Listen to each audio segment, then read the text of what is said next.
आपको ये पता लगेगा कि ये गठबंधन टूटेगा नहीं बल्कि ये फूटेगा और फूटने पे जो हमारे गठबंधन के जो बड़े नेता जो समझते हैं राहुल गांधी, वो सीधे अपनी नानी के यहाँ सीधी उन्हीं के गोद में गिरेंगे जाके, खटाखट उनकी गोद में गिरेंगे जाकर के। ये गठबंधन वाले चार जो जाटव समाज रहा हो, चाहे कोरी समाज रहा हो, चाहे कटहरिया समाज रहा हो, कोई भी हमसे अलग होके नहीं गया। अधिकतर मतदान भारतीय जनता पार्टी के पक्ष में हुआ है। ये गठबंधन वाले 4 जून के बाद एक भी व्यक्ति नहीं दिखाई पड़ेगा कि इनका गठबंधन है या नहीं है। और आपस में आप मान लीजिए मुस्लिम वोट प्लस यादव वोट जिसको मानते हैं, प्लस जो कैंडिडेट हमारे रहे हैं उनका जो भी समाज का वोट उनके साथ है। तीसरी पार्टी का किसी तीसरे समाज का कोई व्यक्ति उनके साथ नहीं मिला है। नमस्कार, आज की बात देख रहे हैं आप। लोकसभा चुनाव का जो चौथा चरण था वो 13 मई को समाप्त हो चुका है। 4 जून का सभी को इंतज़ार है कि आखिर 4 जून को क्या होने वाला है। सियासी गलियारों में जो हलचल है वो तेज़ हो चुकी है। सभी जो लोग हैं वो अपने अपने गणित लगा रहे हैं कि आखिर परिणाम जो है वो किसके पक्ष में जाएगा। और ऐसे में फर्रुखाबाद जनपद में काफ़ी ज़्यादा टक्कर जो है वो देखने को मिलेगी या फिर एक तरफा जाएगा, क्या कुछ रहने वाला है, इन सभी बातों पर आज हम चर्चा करेंगे। और चर्चा किनसे करेंगे? हमारे साथ में वरिष्ठ भाजपा नेता संजय कमल जुड़ेंगे, उनसे बात करेंगे, उनसे समझते हैं कि आखिर क्या रहा है। जो 13 मई को मतदान हुआ था, कितना पक्ष में गया भाजपा के, क्या कुछ रहा और कितना अंतर जो है वो रहने वाला है। तो क्या कहता है आपका गणित, क्या कहता है आपका अनुभव, क्या रहेगा 4 जून को परिणाम? 4 जून को परिणाम भारतीय जनता पार्टी जीतेगी। 100 नहीं 199% भारतीय जनता पार्टी प्रत्याशी मुकेश राजपूत जी चुनाव जीतेंगे। अंतर की बात की जाए तो लगभग लोग आंकड़े लगा रहे हैं अलग अलग। कोई कह रहा है कि जो शुरुआत में कहा गया था प्रचार के समय ही भाजपा कह रही थी लगातार कि अब की बार 4 लाख पार जो है वो हम करेंगे, 5 लाख को कोई कह रहा था। तो इस प्रकार से ही बातें की जा रही थी, क्या रहेगा इस बार? अंतर की अगर बात करें तो अंतर कम रहेगा। अंतर की बात करें तो ये मान के चलिए, जो हमारा अनुभव है, मेरे अनुभव के आधार से अंतर लगभग 1 लाख के लगभग हार जीत का फैसला होगा। जो भी प्रत्याशी रहे हैं 1 लाख के अंतर से ही हार जीत का फैसला होगा, कोई बड़ी अंतर से जीत हार नहीं होगी। क्या कारण है इसके कि आखिर इतना जो अंतर है वो अगर कम होता है तो इसका जिम्मेदार कौन है? अब जिम्मेदार की बात तो ये है कि जो गठबंधन के प्रत्याशी रहे हैं साक्य जी, तो कुछ हमारा वोट भी माइनस हुआ है, क्योंकि अभी तक साक्य वोट ये मान के चलिए 95% नहीं बल्कि 99% वोट जो है वो हमेशा भाजपा के पक्ष में मतदान होता रहा है। इस बार को समाज के नाते कुछ वोट हमसे छिटक गया है, जिस कारण से वो वोट जो भी कम हुआ है वो हमारा वोट कम हुआ है। इसलिए अंतर का अगर बात करें तो अंतर यही केवल कम हो रहा है, बाकी कहीं पर भी हमारा प्रत्याशी किसी भी प्रकार से कहीं पे कमज़ोर नहीं है। भोजपुर विधानसभा की बात की जा रही है कि भोजपुर विधानसभा में सबसे ज़्यादा जो है वो मत भाजपा के पक्ष में जा सकता है। इस पर क्या लगता है, क्या ये आंकड़ा बिल्कुल सही बैठेगा?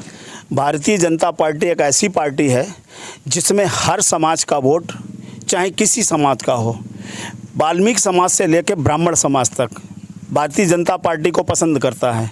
अन्य किसी जाति के पास ऐसा कोई जातीय आंकड़ा नहीं है जो कि भारतीय जनता पार्टी के साथ चल सके। भारतीय जनता पार्टी में A to Z जो भी अन्य जातियां, भारतीय जनता पार्टी का जीतने का मुख्य कारण होता है कि सारी जातियों का वोट भारतीय जनता पार्टी के पक्ष में मतदान होता है।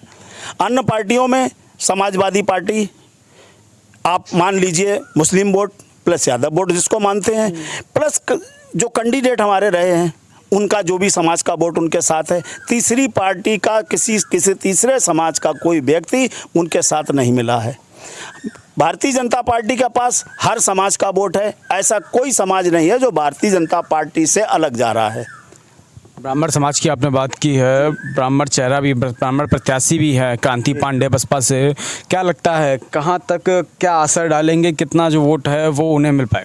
देखिए, ऐसा है कि क्रांति पांडे जी की अगर बात करें तो बहुजन समाज पार्टी एक तरफ ये मान के चलिए बिल्कुल समाप्ति की कगार पर है। बहुजन समाज पार्टी के अभी तक पूरे चुनाव में मैंने देखा कि एक भी दिन ना तो प्रत्याशी दिखाई पड़ा, ना प्रत्याशी का कोई कार्यकर्ता दिखाई पड़ा, ना ही प्रत्याशी का कोई वाहन दिखाई पड़ा। कहीं पर क्षेत्र में मेरी संज्ञान में ऐसा है कि कहीं पर भी कोई प्रत्याशी बाहर निकल के नहीं आया है। तो जो एससी समाज का वोट है, मैं भी एससी समाज से बिलोंग करता हूं, एससी समाज का वोट है, वो ये मान के चलिए 85% वोट भारतीय जनता पार्टी के पक्ष में गया है। इसमें कोई संदेह नहीं है, चाहे किसी समाज का रहा हो, चाहे वाल्मीकि समाज रहा हो, चाहे जाटव समाज रहा हो, चाहे कोरी समाज रहा हो, चाहे कटहरिया समाज रहा हो, कोई भी हमसे अलग होकर नहीं गया। अधिकतर मतदान भारतीय जनता पार्टी के पक्ष में हुआ है। मतदान प्रतिशत लगातार गिरता जा रहा है, ऐसे में इस बार भी मतदान प्रतिशत काफ़ी गिर गया है, क्या इसके पीछे कारण है? देखिए, मतदान की अगर बात करें तो 1-2% अगर पिछले चुनाव की अपेक्षा अगर हम कंपेयर करते हैं तो 1-2% पे माइनस गया है। उसका मुख्य रीज़न रहा है, एक तो क्या है कि जो मौसम का असर दिखाई पड़ रहा है, जो 45 डिग्री टेम्परेचर है, तो बहुत से महिलाएं हैं, पुरुष हैं, बुज़ुर्ग हैं, तो उन्होंने को थोड़ी आने में कठिनाई हुई। इसलिए बहुत सा मतदान ऐसा 1-2% है जो कि बुजुर्ग होने के नाते या बीमारी होने के कारण या गर्मी का मौसम होने के कारण बहुत लोगों ने लापरवाही दी जो मतदान करने के लिए नहीं गए। ये कारण है। बाकी भारतीय जनता पार्टी का किसी प्रकार से कोई भी मतदाता ऐसा नहीं था जिसने अपना पूरा प्रयास नहीं किया। कार्यकर्ता ने पूरा प्रयास किया एक मत डालने के लिए, जहाँ भी संभव हो सका उसने हर व्यक्ति से संपर्क किया, संपर्क करने उसका मत डालने का प्रयास किया। गिरता हुआ मतदान प्रतिशत जो है वो क्या भाजपा को फायदा पहुंचाएगा या भाजपा के लिए नुकसानदायक है? भारतीय जनता पार्टी का जो मतदाता है वो कहीं पर भी नहीं कम हुआ है, और ना ही अगर बात करें परसेंट की तो अगर हमारा कम हुआ है तो सामने वाली पार्टी का भी कम हुआ है। सामने भी पार्टी हो वो भी कम हुआ है। क्यों? परसेंट तो हम दोनों का जोड़ के चलते हैं। कितना परसेंट अगर हमारा मतदान हुआ है तो उसमें सामने वाले का है। ये नहीं कि हमारा नुकसान हुआ, उनका भी नुकसान हुआ, हमारा भी नुकसान हुआ।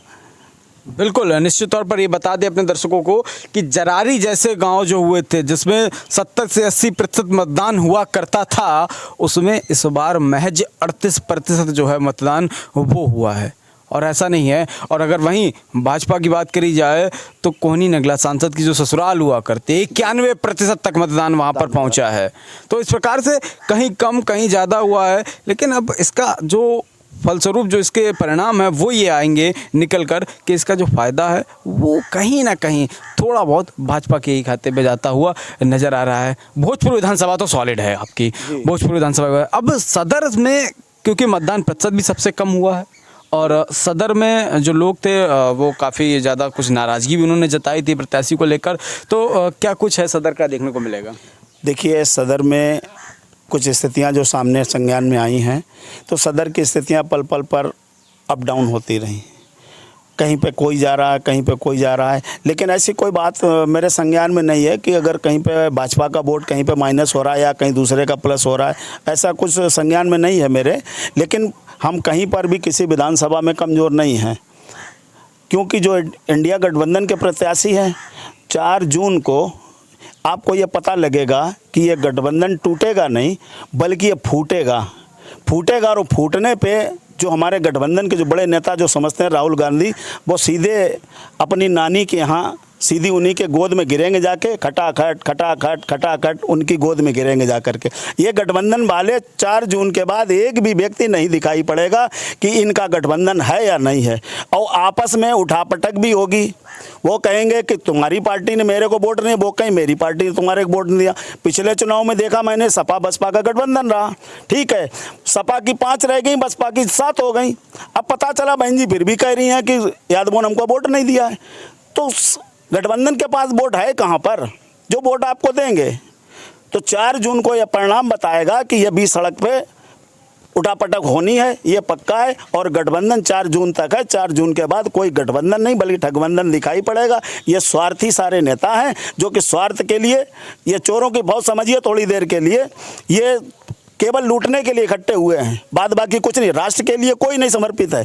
केवल सरकार कैसे बने, हम सीट पर कैसे बैठें, लूट कैसे करें, केवल ये उद्देश्य है। इसके अलावा कोई गठबंधन का कोई उद्देश्य नहीं है। भाजपा प्रत्याशी को लगभग कितने मत जो हैं वो मिलते हुए दिखाई दे रहे हैं कुल मिलाकर? मेरा अनुमान ये हो रहा है कि लगभग 6 लाख के लगभग भाजपा प्रत्याशी को वोट मिलेगा।